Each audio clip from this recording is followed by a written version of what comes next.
as Donald Trump's approval plummets, as he gets more desperate, as the cover-up of the Epstein files starts pissing off more and more people, even in his own base, and he's got nowhere to go.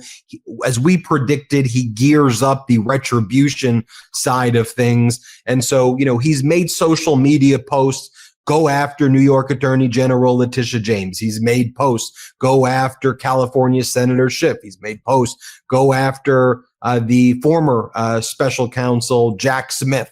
And these posts have now become actual DOJ criminal investigations. Also go after Obama and everybody in the Obama administration. These social media posts are more than just Donald Trump trolling. I mean, there's now a grand jury that's been impaneled. Attorney General Pam Bondi and others, leading the charge here as well regarding former President Obama and people in Obama's administration behind Donald Trump saying, Russia, Russia, Russia, Russia, Russia. It was, even though I said, Russia, if you're listening, find me the emails.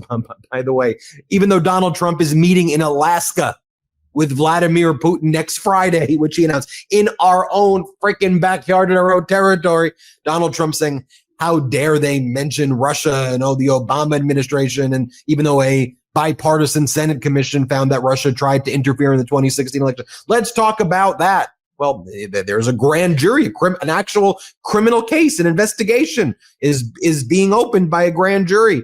We're seeing actual criminal investigations against New York Attorney General Letitia James. We're seeing actual criminal investigations going after Adam Schiff.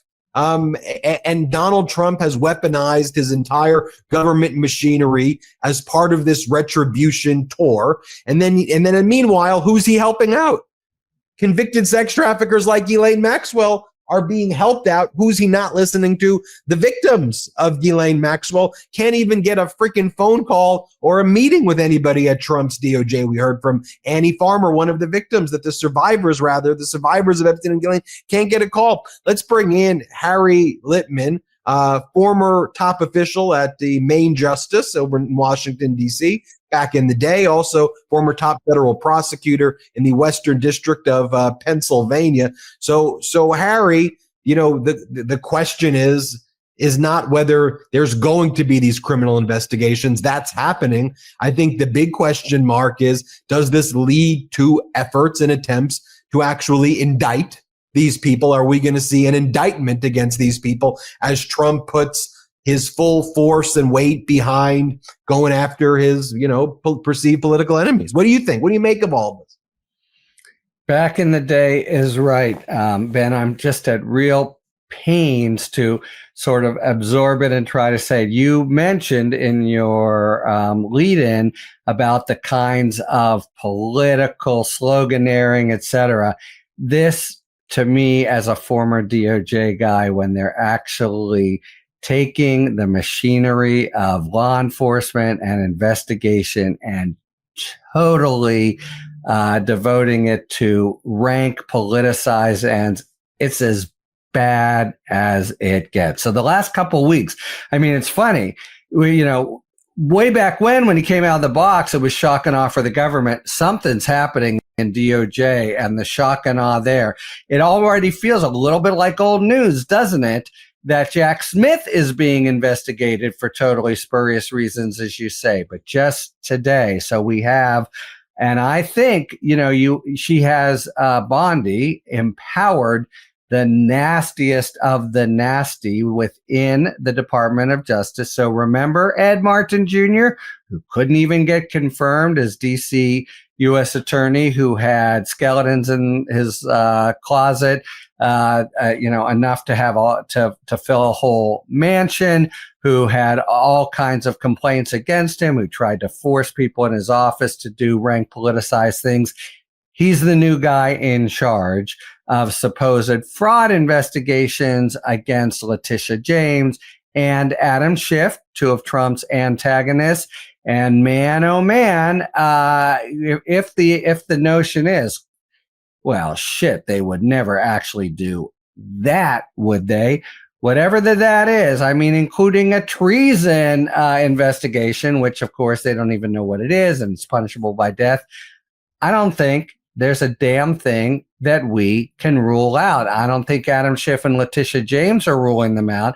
And part of the whole impact here is to just make them miserable and have to get lawyers and have to face this stuff. This is like 15-year-old notions about did they state their primary residence? You know, it's zip, nothing. It's the kind of, it's really of a piece with what brought Trump to fame, the whole kind of crazy birther.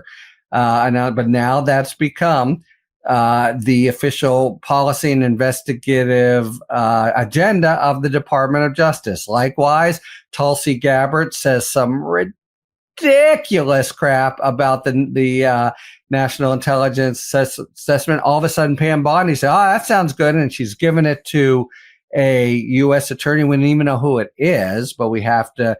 We think it's somebody down in Southern District of Florida. We've talked already about rank political things, the dismissal of prosecutions in Los Angeles, the initiation of as we've just said, against Smith, but now also today 2 subpoenas issued to Letitia James's office. One of them. On the theory, this is by this crazy guy in upstate New York who is his own piece of work, that in winning a $500 million case against Donald Trump under New York civil law, that Letitia James violated the civil rights of, you guessed it, Donald Trump, the very law that the Department of Justice has always used to get at racial discrimination or unlawful force. Now the big victim here is Donald Trump. Just a little aside, one of 100. There's no way that anybody in the Department of Justice, who are the direct political appointees of Donald Trump, can come within a mile of a case where he's supposedly the victim.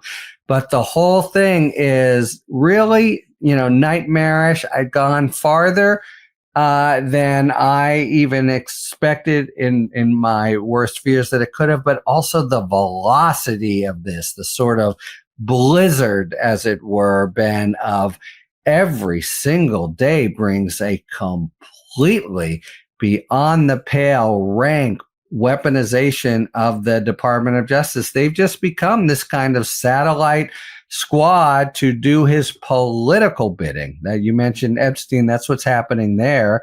It got nothing to do with their work, but they're trying to somehow, be political fixers for him. The whole thing is so far upriver. It's like in a different continent.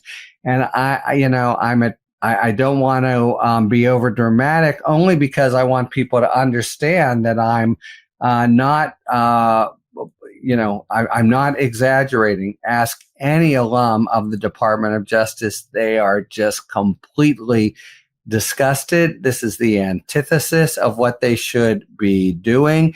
It's just a hit squad without any basis in whether there's merits or not against Trump's enemies. That's what it's become. Perhaps it might have been a regular DOJ business as usual with a few little questionable things. That's not what's going on now. They are just completely commandeered into a lawless reprisal squad. Law be damned. It is foul. You spent a career at the DOJ and working as a United States attorney, which is one of the top positions there. Your show is called Talking Feds because your identity, like your life, it'd be like if someone was on the Yankees and then retired and went on to get other things they'd be talking Yankees, like the pride of the Yankees, Lou Gehrig, right? Before they traded things. This is literally part of your identity, so who true. You are, who your friends are, what your life's work has been devoted to, working as a federal prosecutor, and when you work as a federal prosecutor, there are manuals and things you follow and a culture and a group of people. And so I just hearing from you how unusual and unprecedented it is. And I want people to know you're not a hyperbolic guy. You're not a person who screams the sky is falling when it isn't. So you saying these things that the DOJ is done, like it doesn't even, it's not recognizable. And we've been talking about this since January. So let me just give you the final word, just reflecting as you being in this community of other federal prosecutors looking at this thing. Yeah, so I'm glad you really ended there, Ben, and I appreciate your words, and they're true. You can talk to any prosecutor, Democrat or Republican, and they are completely revolted. And the basic thrust, so you try to figure out what's going on there. Maybe that's a way to get at your piece and everything. You mentioned the word culture, and it's such an important word within the Department of Justice. The custodians of it, the people you look to, the absolute watchword of doing justice without fear or favor. That's what the place is, what it was, why people wanted to get up and go to work there in the morning. And it's just as you try to look at it, it'd be if there were a couple, as I say, isolated, questionable prosecutions, but the entire place has been turned upside down. And the best case scenario now, it seems to me, is the Republic holds. There's new political leadership, but even so, everything has been so trashed and trammeled that it's the work of decades, if ever, just to try to reestablish the norms of how you do things. And yeah, there's a kind of a Boy Scout fuddy-duddy feel when you're in the middle, but you take a step back. There's nothing so ultra punctilious about the idea that political considerations shouldn't have any factor. Here's something that just happened today. This idea that Trump is the victim of a crime. You can't. That so screams out for recusal. But they're everyone there is towing his barge. The places that did the important work in the Department of Justice have, by and large, been decimated. The people go, anyone who had the temerity to work on the January 6 cases wasn't so long ago, and this was just the right view that now they're trying to replace. The biggest operation in DOJ history, maybe the most important, we all saw in front of our eyes, a absolute assault on the critical democratic principle of peaceful transfer of power. Now they're firing anyone who was involved, prosecutor or FBI, which has to mean, if you reflect on it for 8 seconds, that it was a terrible transgression of justice. And what should have happened is what? I guess you just stand by and see this happen and say, good for those patriots who tried to save our country. Too bad they didn't succeed. The country has been turned upside down. The Department of Justice has been turned upside down.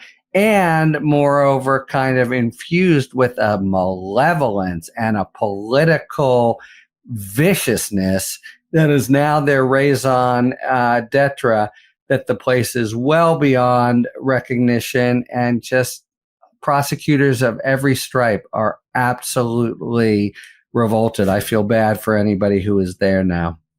Harry Litman, Talking Feds YouTube, Talking Feds podcast, Talking Feds Substack. Thanks for joining us as always. Subscribe to all of the Talking Feds stuff that I just mentioned. Just search on YouTube, Talking Feds. Go to podcast, Talking Feds. Go to Substack, Talking Feds. Thanks, Harry.